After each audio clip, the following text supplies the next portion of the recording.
Well, hello, darlings, and a very warm welcome to Thursday Night Live. And it's an absolute delight to be here back with you for that special bum tricky chaps words for that special hour of the evening where we enjoy each other's company as we see out the last hour of the day and we welcome in the witching hour. Now, before I greet you all fulsomely and individually, let me first say a massive thank you once again to Joe of the Cars with JC channel, because tonight's wine that I am about to sample is again courtesy of the lovely Joe. And here it is. It's Lozave, and it's quite interesting. It's Macedonian Belan Grenache Blanc, 2022. So quite a young wine, not overly strong, but yeah, this will be very interesting. So thank you very much indeed, Joe. This is the third of 3 bottles that Joe had sent to me very kindly from one of from one of those wine club chaps that send you a selection of interesting wines from here, there, and everywhere. So before we go any further, darlings, let's do a little bit of tasting.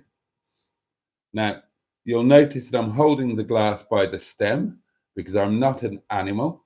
Nothing annoys me more than seeing somebody hold a glass of perfectly chilled, beautiful white wine, holding it by the bowl. That's awful. White wine, you hold it by the stem so you don't warm the wine or take the chill off the wine with the warmth of your hand.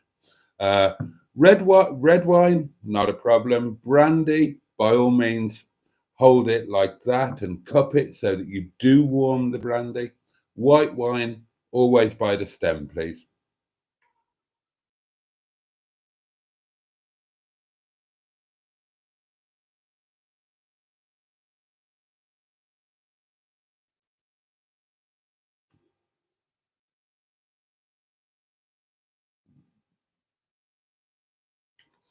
I was about to say that was kind of innocuous and inoffensive. And at the first hit, on the first hit on the palate, that's exactly what it seemed to be. But it's got length, this wine. It lingers and it reacts with the back of the palate more than the front. And as it, yes, yeah, getting that feeling, it's working its way down. Down, down, down, deeper and down. Third floor, what was it? What was it? First floor, something leatherware and woman. Oh, I can't remember. One of you lot will know it. Somebody trot out the lyrics to the Are You Being Served theme tune. And now I am getting the beautiful tendrils around the old flabby gut bucket. Lovely.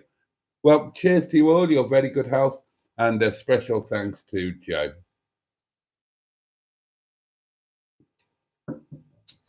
For supplying the splash, which I will be quite literally pouring into myself throughout the entirety of this live stream with gay abandon. Hello, Mr. Boaty, sir, says Lord Stiff Upper Lip, and hello to you. Oh, dear me. Hello from A&E. Gone and got myself pneumonia, so overnight stay on the airbox for me.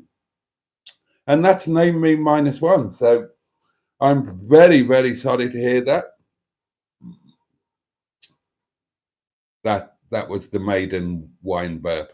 I think I managed to quell it reasonably satisfactorily. Oh, yes. Yeah, so on behalf of the community, I'm sure that everybody would join me in sending you our very best and wishing you a very speedy recovery. Let's hope it is just a one night and you're back in the comfort of your own bungalow tomorrow. Good evening, Boaty, and also it's Jimmy Quinn, and a jolly good evening to you, Jimmy. Simone is here, the lovely Simone of Hooked on Classics, who says, shall I do her voice? Hang on, Simone. Oh, yeah. All right, evening, everyone. Yeah, it's like she was here in the room. Barry Scrotter is here and says, good evening. Barry, I noticed from a notification on the comments on my YouTube doings, has finally managed to find what I think was the best episode of Mustard and Boaty Do Lunch. It was, you'll have to think back a while to this one, see if you remember it. And it was the episode where Mustard had lunch here, and I made a 2-course Nepalese meal. But the thing that was most memorable from that Mustard and Boaty Do Lunch is going to be referenced by Barry in his next comment here in the live stream. I will start with that poodle over there. Put the pottering harness on. Yes, Barry has found the famous pottering harness episode of Mustard and Boaty Do Lunch, which was quite honestly one of the funniest 10 minutes of my life. Dear. Hello, says that guy from SETI Alpha 5, Barry. Hello, I'm here for a short visit. I'm driving home from work. Well, welcome for your short visit. Better short than not at all, that's what I say. Good evening all, says Peter P, and a jolly good evening to you. I just opened a bottle of 2015 Baroic Bandana Luigi, and it's lovely, says Jimmy Quinn. Well, it sounds terribly exotic and exciting. Sophie is here. Hello, everyone. Hello to you. Bad Books is here. Good evening, all. Good evening, Bad Books.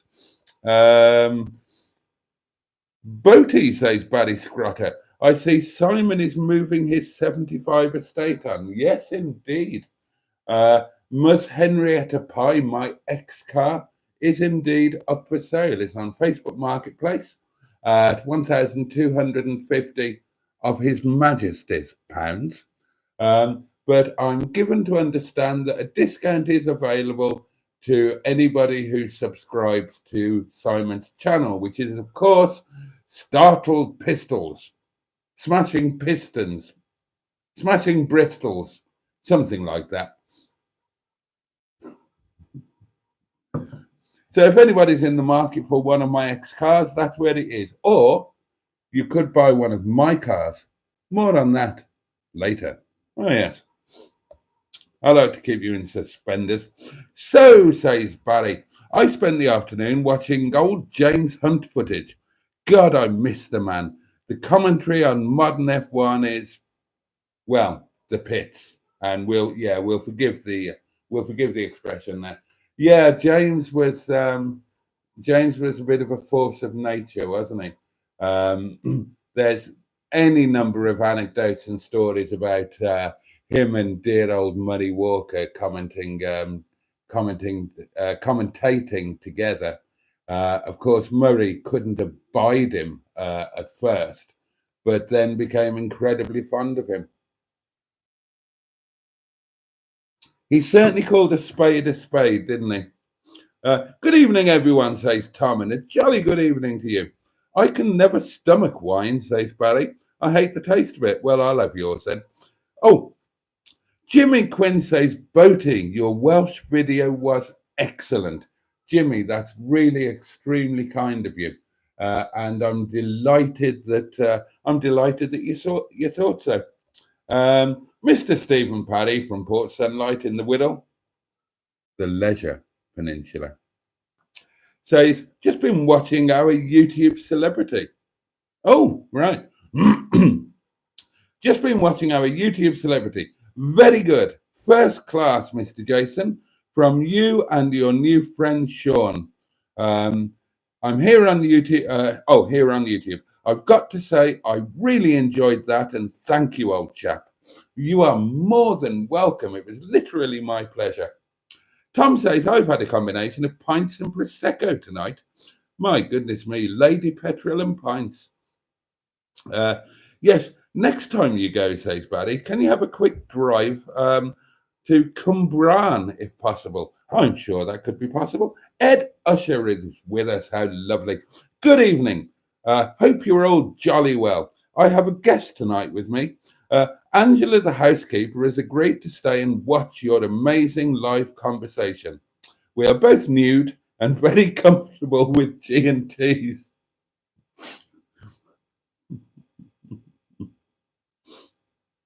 Well, Ed Usher, thank you for painting that vivid word picture. And yeah, I'm sure we can all visualize the comfort of your situation with your G&T and your no doubt comely housekeeper. And hi, Angela. Thanks for tuning in. Nice titties. Oh, no, I can't say that. I definitely can't say that. Paul Tandy is with us once again. Good evening, Mr. Boaty. Loving the channel. Well, that's very kind of you. Just back from the restaurant. Yeah, the lovely Paul. I feel guilty, actually. Now, the lovely Paul and his siblings and chums are amongst the very best and very nicest guests that we have in the restaurant. And really, they deserve to be treated with utmost courtesy. And instead, I've spent a large part of this evening chatting to them like I was chatting to my mates down the pub. So I apologise for the informality. Your custom really is appreciated. But in my defense and my mitigation, I did introduce them to the joys of Momo tonight. So, yeah, their Momo duck was broken. And I was so excited by the thought of Momo that I've decided that I'm going to have Momo for my own supper tonight. And even as we speak, darlings, and I'm going to share this with you because I like to think we have few or perhaps no secrets from each other.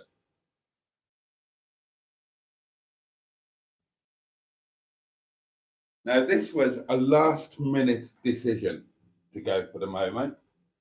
So what you can witness here is beautiful Momo chutney, slowly and carefully defrosting in a Tupperware container of, well, it was hot water. Now it's not hot anymore. I'd better make it hot again. Otherwise, the defrosting will not continue in the way that we wish it to.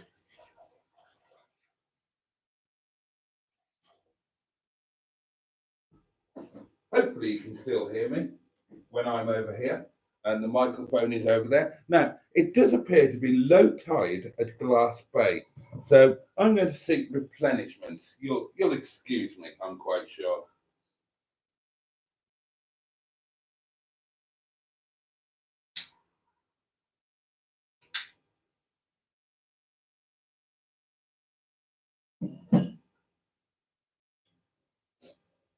Yeah, very acceptable, this wine. Very acceptable indeed. But I have to say that of the three, my favourite was by quite a margin. My favourite was the first one, that beautiful French, whatever the hell it was. That was absolutely lovely. Oh, and if anybody's interested in the wines, I'm rejigging. Well, I'm going to be going on to this. I'm rejigging a lot of things about the channel for good reason. But one of the things that I'm rejigging is I'm making a note of the wine in the description for the live streams. Not I do apologize again. Not every night, not when I'm just drinking the normal cheap. Well, I've had to go even downrange on Sainsbury's. Sainsbury's House Suave has gone up to £5.50 now, well beyond my means. So I've had to downgrade to the House Pinot Grigio at £4.85.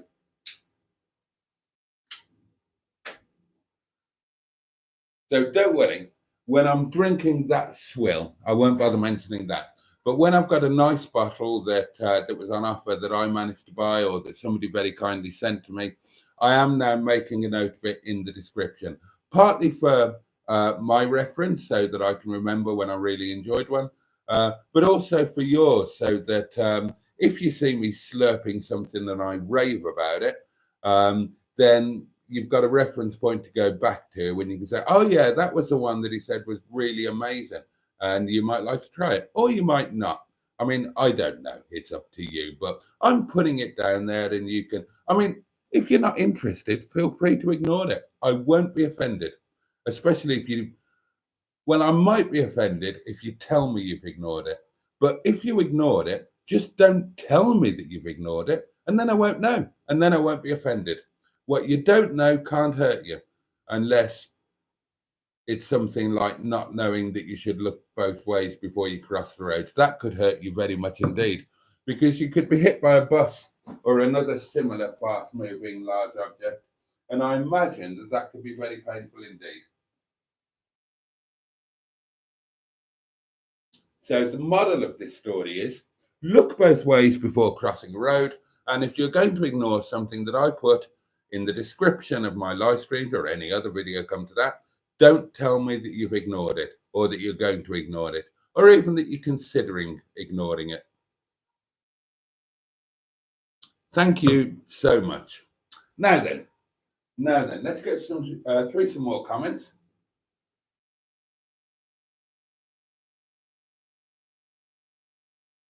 And then there are some things that I'm keen to discuss with you, my beautiful little walnut whips. God, I love each and every one of you. You're absolutely wonderful. I'd like to track you all down and tickle you until you broke wind and dribbled. I'd love to do that. We all have aspirations in life. That's one of mine. Where was I? Oh, that's right. We were saying good evening to Paul, weren't we? Oh, Angela says hi, says Ed Usher. Trisha is here, the lovely Trisha. Good evening, Jason.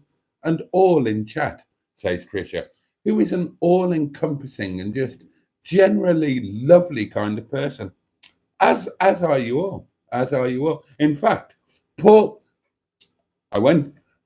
did actually say tonight in the restaurant that you lot are a lovely, lovely, welcoming community. And I second that. I mean, you give me all sorts of grief, but that's what I'm here for. But in terms of each other, you're a wonderful lot. And I wouldn't swap you for, I was going to say, I wouldn't swap you for a night with Claudia Winkleman, but I probably would. But but I'll try and get you back afterwards. Mr. Stephen Paddy from Port Sunlight in the Whittle, the Leisure Peninsula, says, I hope you're watching this tonight, Sean.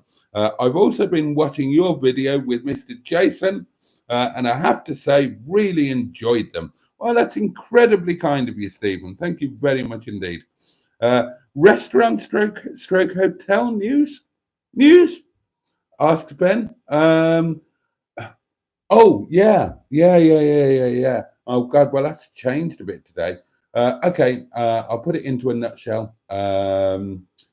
We are very definitely actively looking to open a third restaurant in a very particular area, the area where I very particularly have been wanting to open one for bloody ages. We've been offered one, which initially we thought was a goer, but after some initial research, we have decided to dismiss. And we are currently looking at another one, which also seems quite promising. There's no news on our restaurant or upstairs in terms of extending the lease to upstairs or just buying the property outright. The landlord is still dithering and dothering in terms of what he wants to do. But the hotel news is that we are semi-actively looking at buying a hotel. So that's quite exciting. There's no guarantee that I would be personally involved, but there's but there would be a reasonable chance, certainly in terms of the third restaurant. That could be really quite exciting, and I would love to get my teeth into that. Diddle-it-do.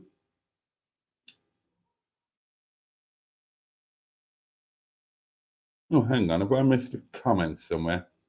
That seems a little bit out of step.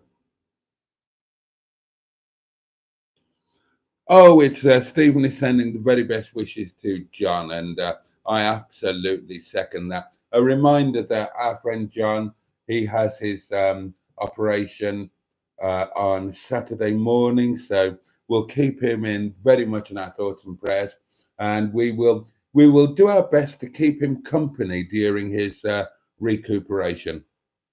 He's as strong as an ox, that man.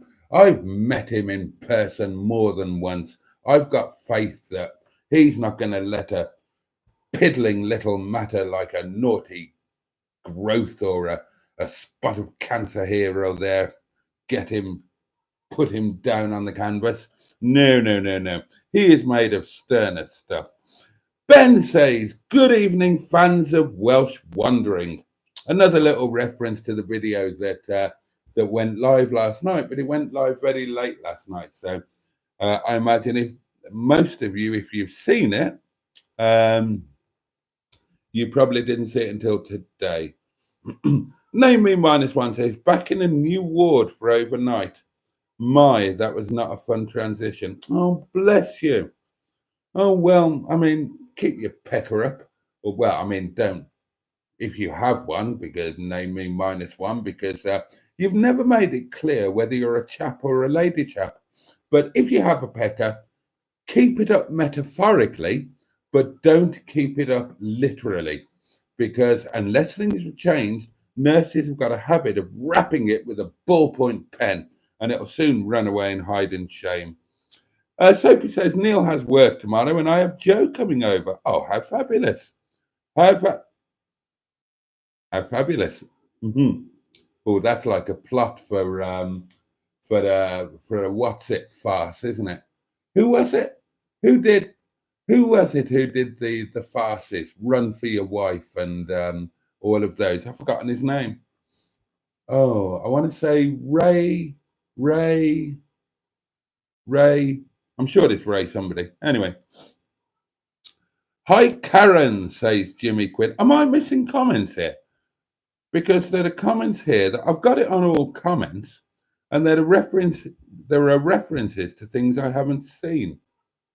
Maybe they're out of order or something. I don't know. Barry, says Jimmy Quinn. I met James Hunt in the late 1970s. The brother took me to his firm's dinner, and he was the after-dinner speaker. Oh, there you are. You know you're daffy ducked when work send you home until you're better with pay. No, name me -1. That means you're going to be fine. It's when they send you home without pay that you know you're daffy ducked. Oh, no, I see what you mean. No, you're right, aren't you? Yeah. You're right.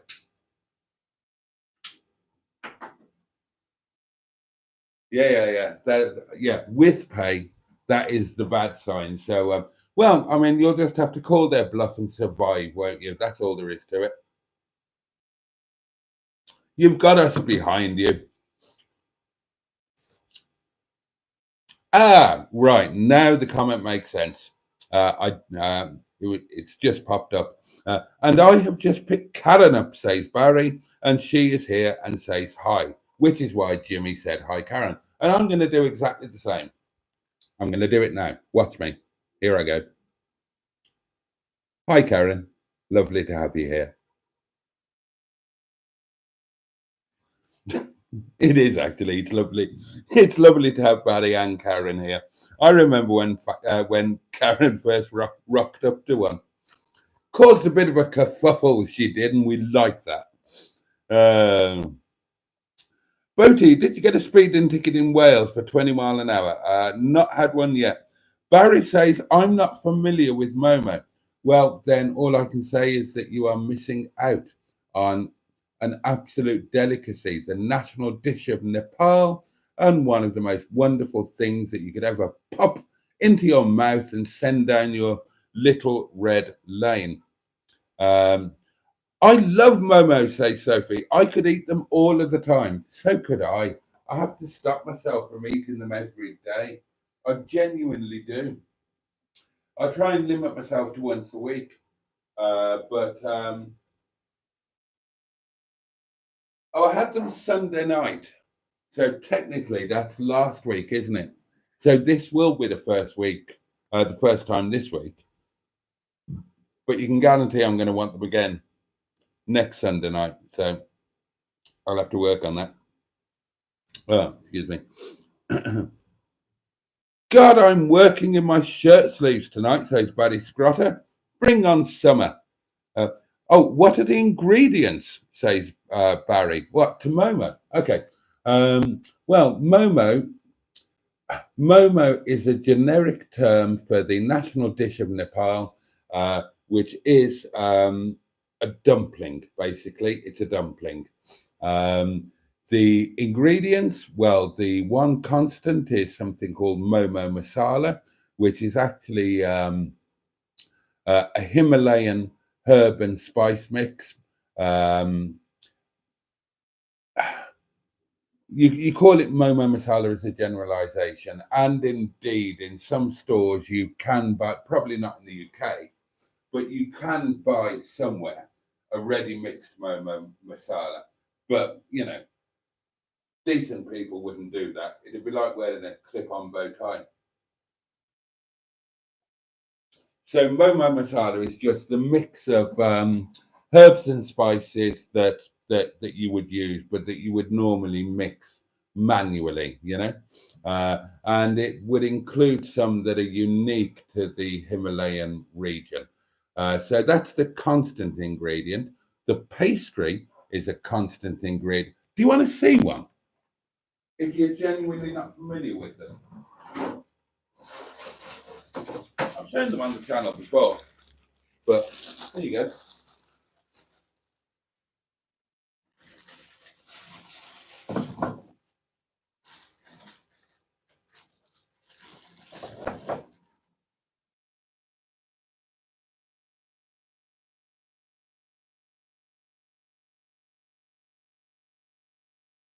There you go. That is a Momo.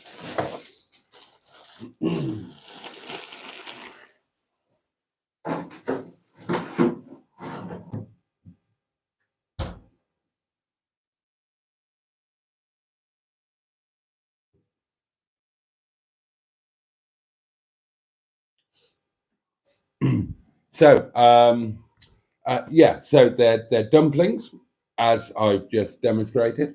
I've told you about the Momo masala, the spice mix, whatnot. And then they're just made with a very simple pastry, literally just flour, water, a little pinch of salt. But then the ingredients then will depend. In the UK, if you're eating them in a Nepali restaurant, they will probably be lamb or predominantly lamb mixed with a bit of chicken, made into a keema, you know, or they will be vegetarian. So they will be a vegetable mix. If you were to eat them in Nepal, then they would probably be buff momo, as they're called. And basically what you do is you make your keema. So you take your lamb or your chicken, make it into a mince with your mincing machine, and then you re-mince it, having run the Momo masala, the spice and herb mix, into it, mulch it all about with your hands to make it all wonderful, and then let that kind of rest and inculcate for a goodly period. Then you, after 24 hours or whatever, you make your pastry, and then you hand make the momo. So you cut out a circle of pastry. I imagine that posh people would use, European people would use a pastry cutter. Even at work, we use an upside down glass. We haven't got a pastry cutter to be seen. But you cut out your pastry disc, put a tablespoon of your whatever it is, momo mixture in there, and then you hand fold it into a crimpled crescent shape to be traditional. Or an easier way of doing it is to make them round, and they're just easier to hand fold. You make them round, wrap them, and just twist the top. They're a lot easier to do. The folding into the crescent with the crimping is a little bit more difficult. It's not like a Cornish pasty where you just squeeze the edges and just crimp them with a fork. You actually literally fold them into a concertina with your fingers and your thumbs, and it's a bit tricky until you get the hang of it. In our restaurant, then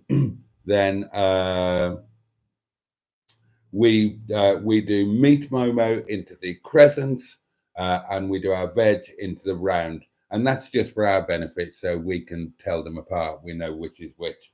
So I was saying, yeah, that in Nepal you probably get buff momo. In the UK, in a restaurant, you will get lamb, or predominantly lamb with a bit of chicken. And if they're homemade momo in the UK, then there will probably be chicken, or chicken with a little bit of lamb for flavor and moistness.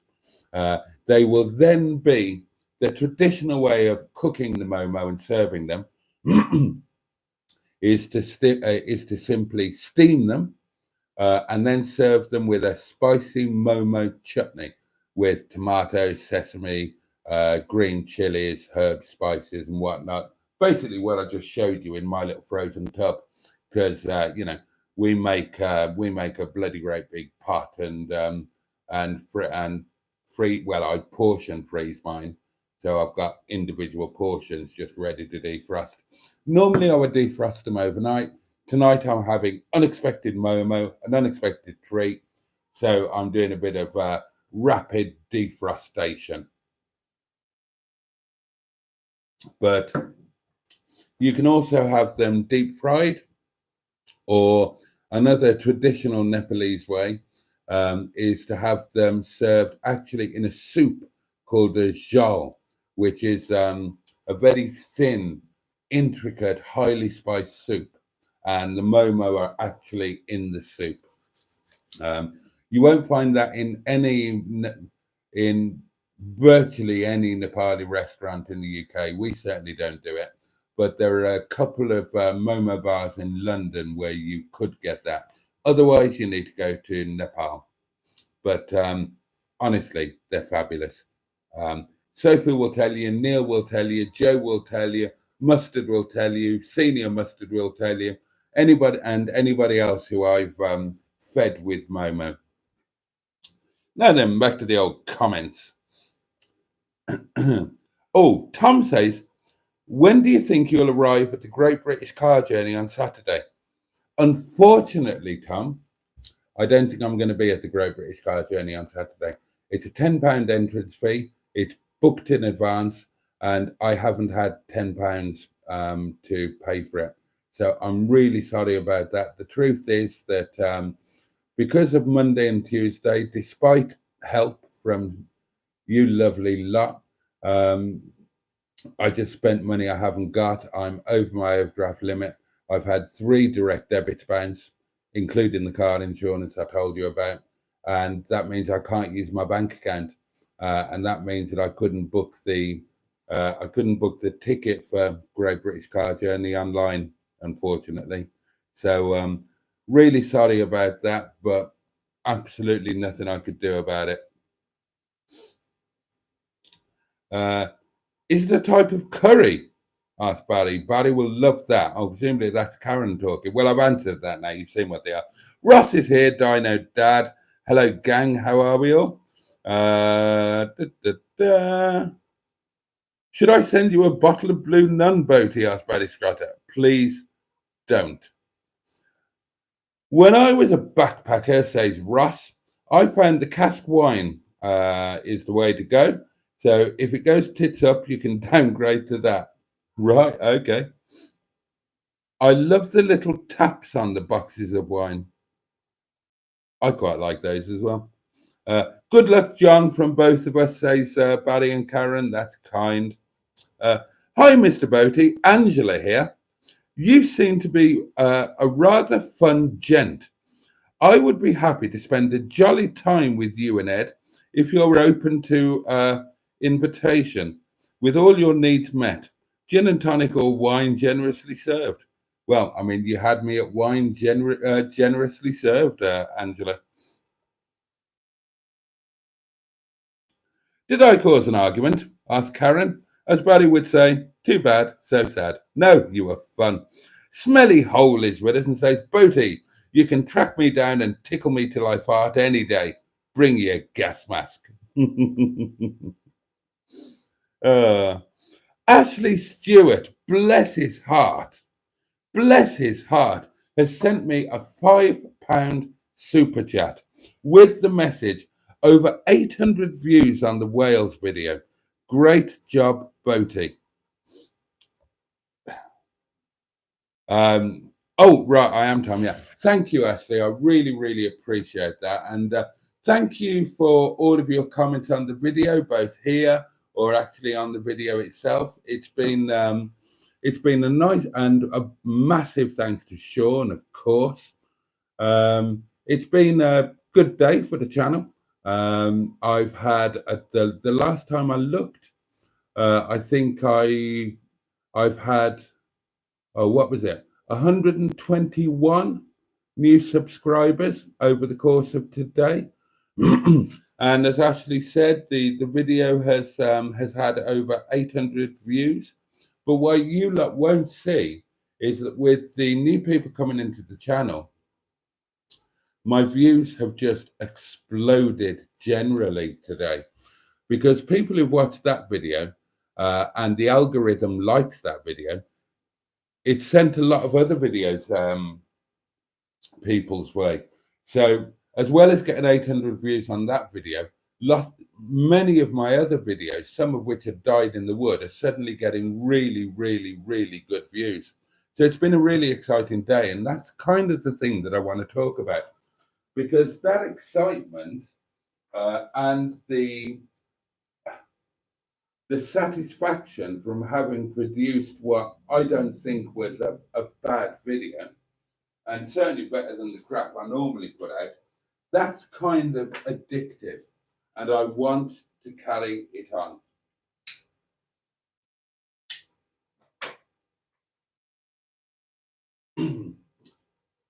I really want to carry it on. I want to make more videos in the Welsh series. I want to make them to the same kind of standard. I want to plan them. I want to try and tell a story. I want to improve them. And, you know, I would love to lift the channel by doing that. Also, this video is bringing new people in. And I'm conscious that there aren't any other videos on the channel that directly equate to that. And I'm conscious that I could get, you know, a lump of subscribers come in, but then over the next week or 2 weeks, they would gradually dribble away if there aren't any more videos coming along of the same ilk. So I really, really want to do some more videos. And I have had 2 ideas for, actually 3 ideas, 3 definite ideas that I'm already planning for future videos in the series that I think will take the theme and run with it and work really well. The stumbling block, darlings, is finance. And that was why I was talking about my cars being for sale, or at least one of them, because I can't finance those videos. One of my ideas I could do on more of a budget. It would be closer. It would cost less in fuel. and I could do it on a same day basis without staying overnight. So no hotel or silly food costs, anything like that. But the reality is, as well as that video has done, and it is doing well, and hopefully it will continue to do well, would you like a little insight into how much that video has earned? Anybody want to have a guess? Right, it's done over 800 views. It's a 40-minute video, and there are adverts all the way through it, some of which are non-skippable. And the last time I looked, it's had about 200 watch hours. It's a well-watched video. Does anybody want to guess at how much the video had earned before I started the live stream? Ben's going for 89p. Optimistic, dear boy, optimistic.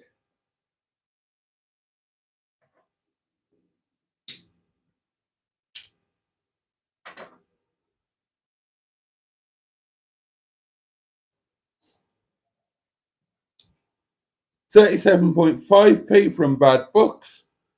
And Barry, that guy from SETI Alpha 5, has nailed it, 50p. 50p, darlings. Now, that's probably running a little bit behind, as the YouTube stats tend to do. But yeah, at the time that why has that got a blue dot on it? I don't know. At the time that I looked just before the live stream started, the estimated earnings for the video thus far were 10 shillings, 50p. So you can see, maybe if you think back to when Joseph was on a week last Monday, and he was talking about how his channel runs at a massive loss and always has done, then maybe you can see the reasons for that.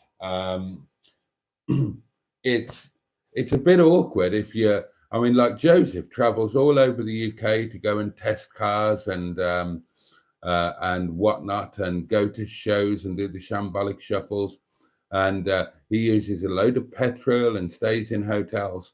So when your video's earning 50p or 5 quid or 10 quid or 20 quid, but you're lashing out 200 quid to make it, you can see why so many YouTube channels run at a loss.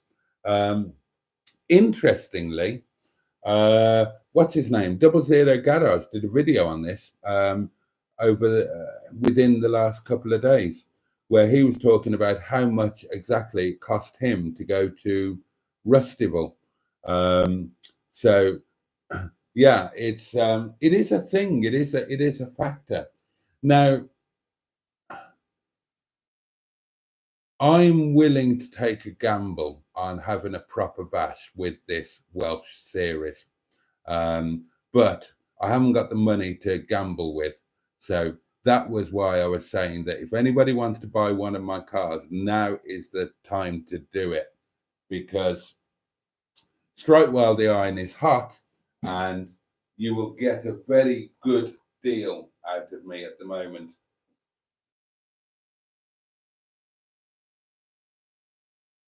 Oh, and I need to speak to Neil as well, because he wanted some bits out of Brian. But Brian is obviously, I can scrap Brian and get 250 quid immediately. And I really, really need that 250 quid. I need to pay the bills that have bounced, and I need to finance the next Welsh video.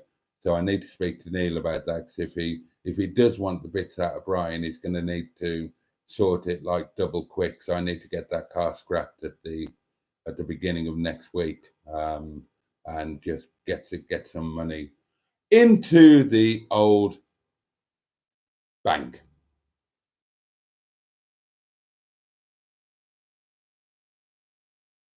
But yeah, there we are. It's been a really exciting day. It's exciting to see figures so much higher than I'm used to them being. And it's exciting to see other videos that absolutely died on their ass, but that I thought were okay, suddenly getting decent views. And that's all really exciting, really addictive. And it does give you a little bit of hope for the, or it does give one, or it gives me specifically, a little bit of hope for the future. So I'm willing to sacrifice a car to have a gamble and bang some more videos of that ilk up and see if I can get the channel up to somewhere where it was better able to wipe its nose. I'm not looking for anything massive. If I could get to where mustard is, I would be happy with that for the time being. Mustard, I know I've got more subs than mustard, but as I've discussed before, our channels are very different. And Mustard's channel has a continuity of videos, and he gets much better and much more regular and much more loyal views than I get. And consequently, his earnings are a lot higher than me. Mustard earns 4 to 5 times what I do on YouTube. So if I could get to where he is, that would, I would be very happy with that.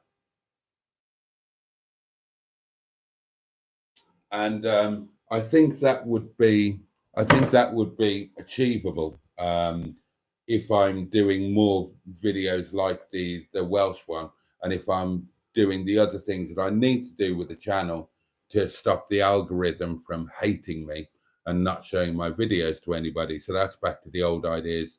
The thing I mentioned before about Boaty's Noshes has to go because it doesn't get any views.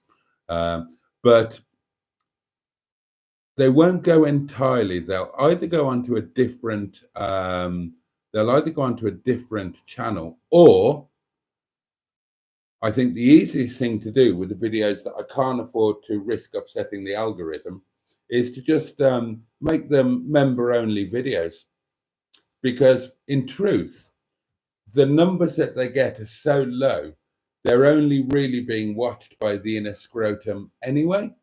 And so I know I'm putting them behind a paywall effectively, but I'm not doing it because I want everybody to pay 99p a month for channel membership.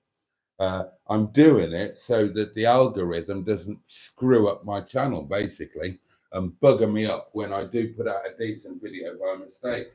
So that's what I'm thinking of doing. I'm making a lot more videos, channel members only. And they will stay as channel members only. They will never go public. But, and mine is a big but, if that means that anybody would be, who wanted to watch them would be missing out, and they genuinely can't afford the 99 pence a month, and I know that there are people out there that can't, I'm very close to being one of them, then please let me know. I'll send you the quid. Honestly, and I'm being serious. I would send you the quid a month for your channel membership. I would get 40p of it back from YouTube anyway, so it would only cost me 60p.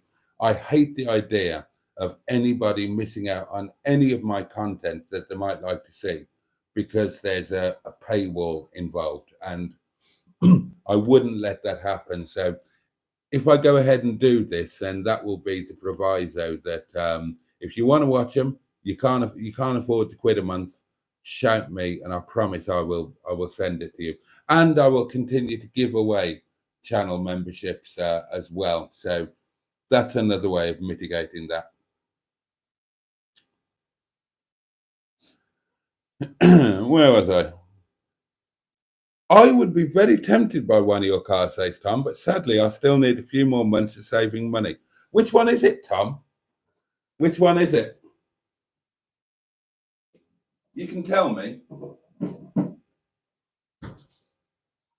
Wine from the freezer, says namely -1, and not a moment too soon, because, oh, yeah. We have embryonic wine curds, my darlings.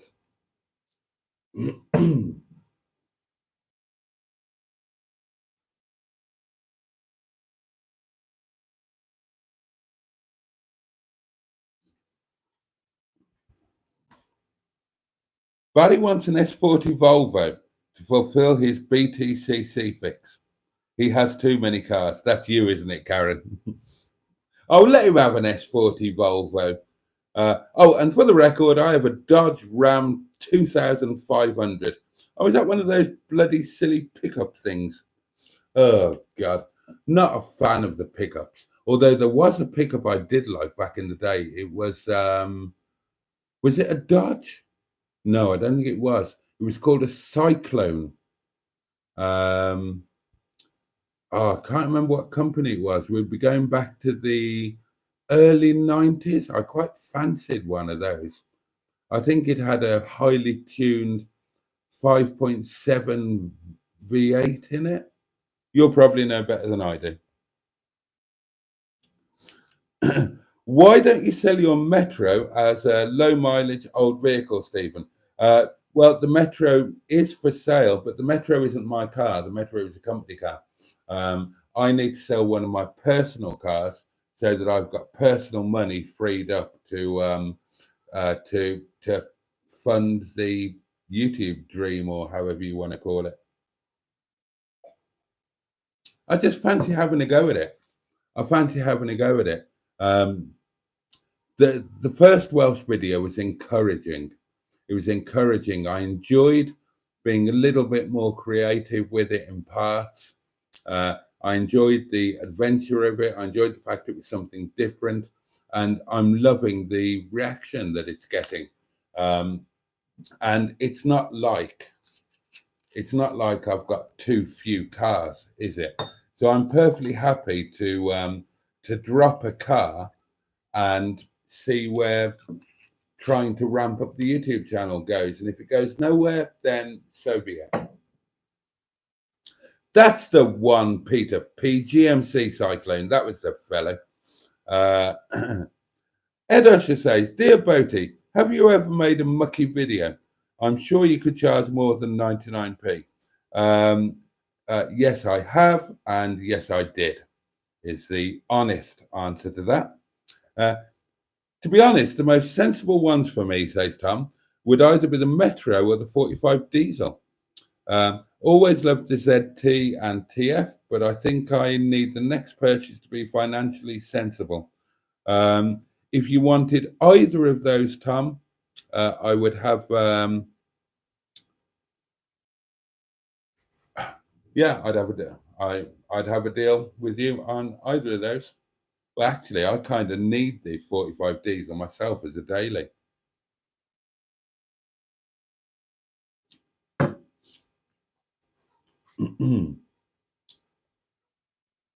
You'd like mine, says Karen. It's big. Oh, still no Tash. I forgot about that. 6.7 Cummins diesel in mine. Bloody hell. Bloody hell, Karen.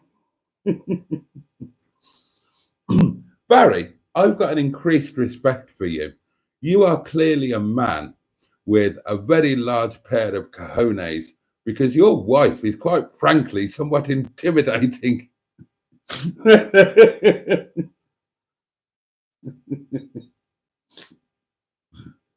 Oh, God. Imagine having a wife with a sodding great redneck pickup truck with a 6.7 Cummins diesel in it. Oh, dear. I mean, you'd have to have a good, strong, robust ego and a decent pair to climb into your Metro and say, hello, love, just going off to work. See you later.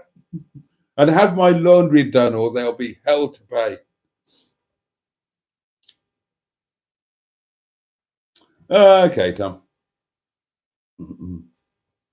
Well, actually, either of those would probably still be about. The 45 I'm going to continue to use as a daily. I'm losing the 45 next Monday. Oh, John is watching the live. That's jolly good. Yeah, I'm losing the 45 next Monday. Well, I say next Monday. It's only around the corner now, isn't it? Don't the days fly by? So it's a yard day on Monday, not a Wales day. And it might be an El Cheapo yard day as well, because Mustard's as skint as I am.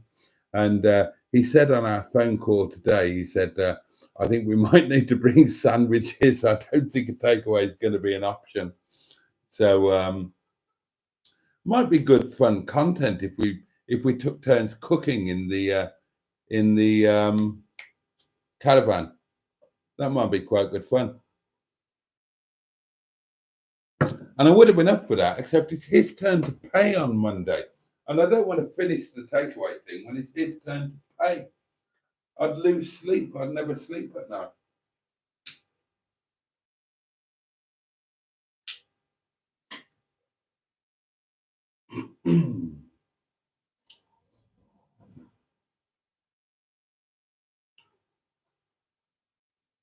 What was I saying? I was saying something then.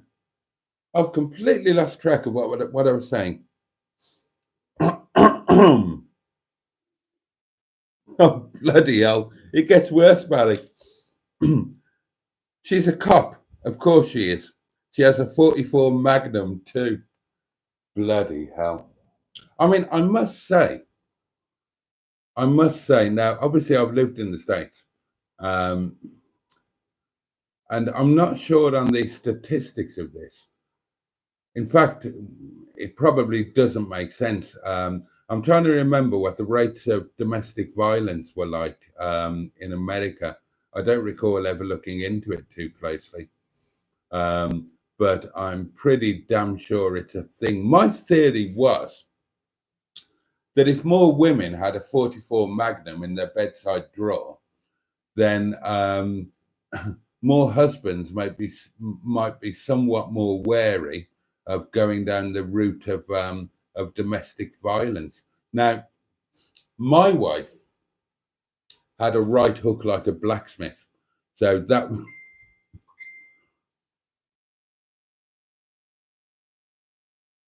Oh, I'll give you a shout back on that, Tom. I'll give you a shout back on that. I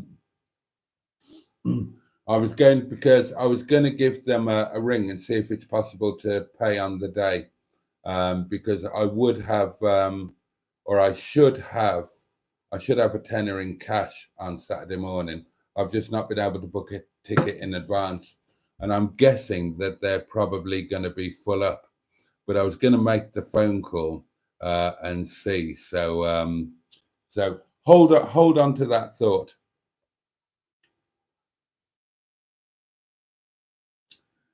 And to answer anyone's question, goes on Barry, yes, I carry a sidearm for my job, a Sig Sauer, which I'm not familiar with. The only gun I would want would be in the Gucci 357 Magnum. And you will get that reference, won't you, Barry? You will get that reference. I love my old Ford Falcon, says Ross. My old Ford Falcon Ute. And I know that a Ute is a utility vehicle, a pickup. 4-litre, 6-cylinder, 24 years old and still going strong.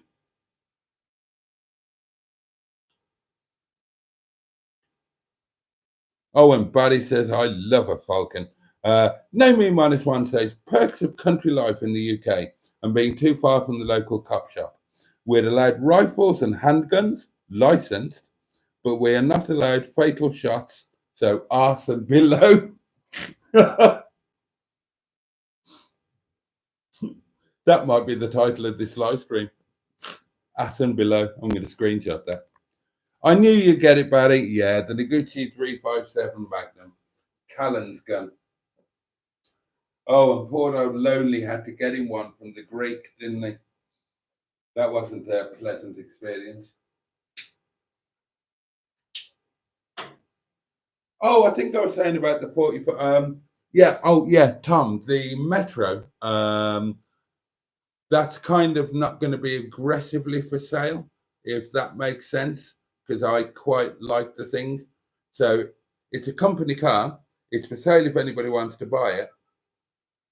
but I'm not overly pushing it because I'd like to do a road trip or have a play with it myself. I've got it personally insured on my classic fleet, and it's not going down in value.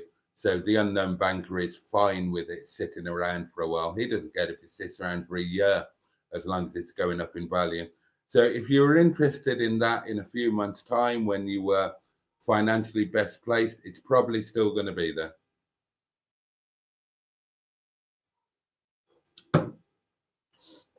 Right, time to start saying good night, darlings.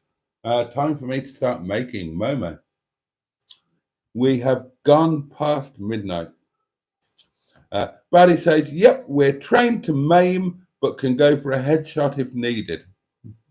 It's a cheerful live stream, isn't it? Oh, dear.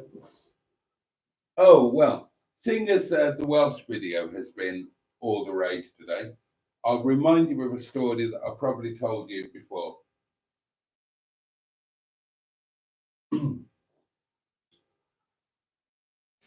Now, obviously, coming from Wales, I was brought up around guns. My father was brought up with guns, and my grandfather was obviously an army man and a war hero.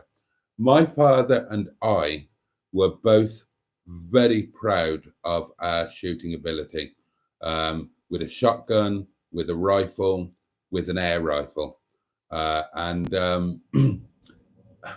I'll tell you this story. I'm trying to think how old Grandad would have been at the time. You haven't seen pictures of the back of the cottage, so you're going to have to imagine that. If you saw the Welsh video, you've seen the front of the cottage or bungalow or slan or whatever you want to call it, right? Back of the cottage, you've got a garden sloping uphill, and then you've got oh, good night to you. Good night to you too, John. Take great care of yourself, mate. We're all thinking of you. So you've got the sloping up garden, and then you've got the back of the garden, and then it is a forest. Small forest with a road. Well, it's not a small forest, it's a bloody great big forest. But there's only a small bit of forest before you get to the Banwan Road cutting through the forest, and directly opposite is Ruth Maddox's house, or what was the Maddox house. That's why I said she was my back neighbour. Not my horizontal neighbour, but the nearest house to my back garden. So you got it, yeah? So here, and then you got the kitchen with the old big kitchen windows, sloping up garden, which was, I told you before, the front flowers, looks beautiful. The back produce. It was like a home allotment. Grandad grew everything. Greenhouse up at the top, and then you've got the back fence. Immediately behind that is a stream running through the forest. We had a bridge over the stream, and then you're into the forest. And there's a kind of beaten path through the forest, which came out opposite Ruth Maddox's house on the Banwan Road. So I can't remember what age I was, but Dad and I are having we're having a competitive session. We've got the air rifle out, and my father, I can't tell you exactly what the distance was, but it was quite a big garden. So we're in the kitchen shooting out of the window, okay? My father tied a traditional pencil with a piece of string and tied it to a tree in the forest. So you've got garden, fence, stream, forest, and he tied a pencil on a piece of string to the tree nearest the back of the garden, okay? And we're taking it in turns with an air rifle to see who can hit the pencil. Right, have you got that pictured in your mind? True story, 100% true story.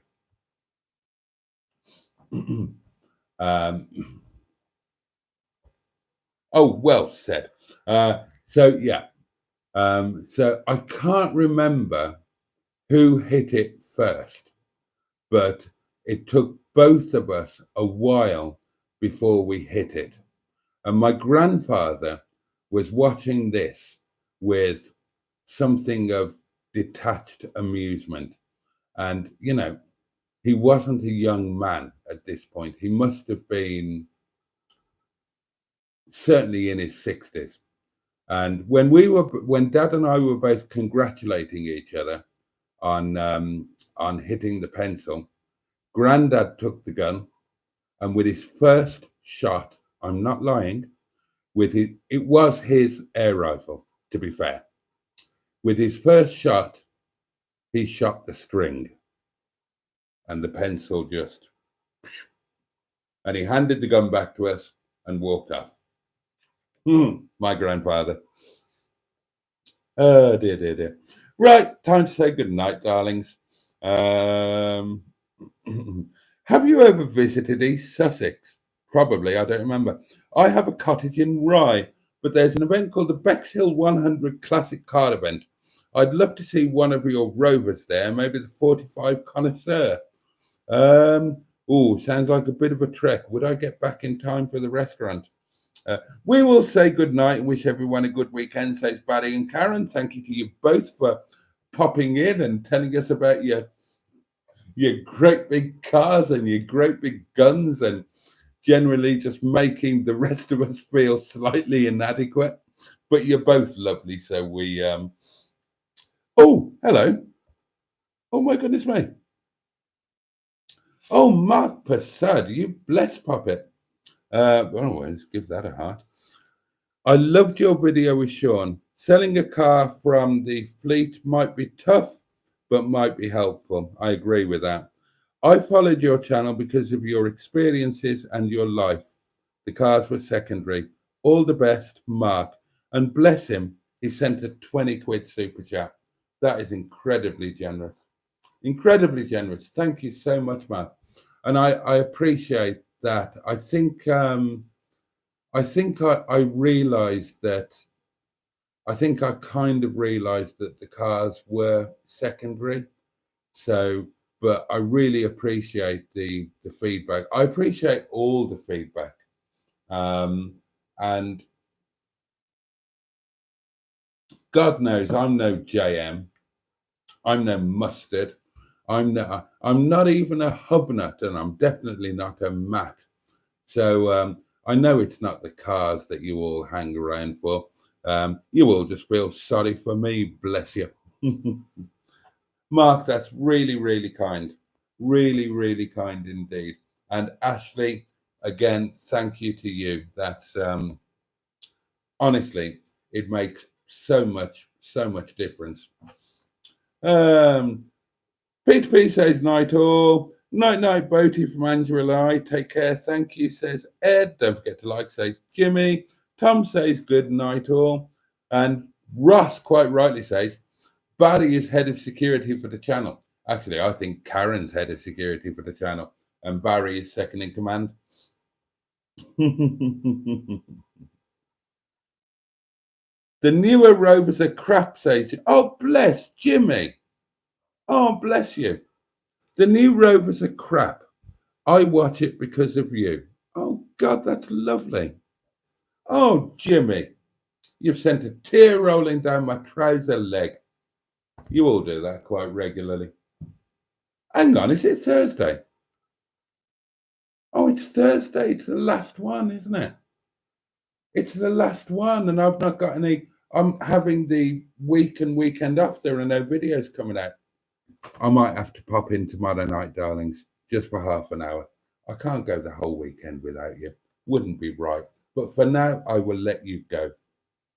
Thank you very much indeed for watching. Thank you again to Mark and Ashley. That's incredibly kind. Thank you for all of your lovely comments on the Welsh video. And a massive thank you. I put it in the description of the video, but I should say it now because I mean it so sincerely. A massive thanks to each and every one of you, my inner scrotum, who put up with me endlessly agonizing about doing the bloody video and getting stupidly worked up over a daft thing. And you just supported me and encouraged me, and you're all just amazing, and I couldn't be more grateful to you and for you, each and every one of you. Thank you so much. I will say good night, but yeah, don't be surprised if there's a little half-hour live stream popping up tomorrow, maybe 11:30 till 12, maybe same on Saturday, just to pop in, say hello. Maybe a cheeky 11 till 11:31 on Sunday, as there are no videos going out this weekend. I think so. Let's do that. All right, darling. So on that note, have a safe and peaceful night. Sleep tight. Have the best day that you can tomorrow. Please take really good care of yourselves. Name me -1. You get better soon. John, stay strong. And if you happen to be up stupidly late tomorrow, pop in with me for half an hour. All right. Much love to you all. But you, and indeed, bosh.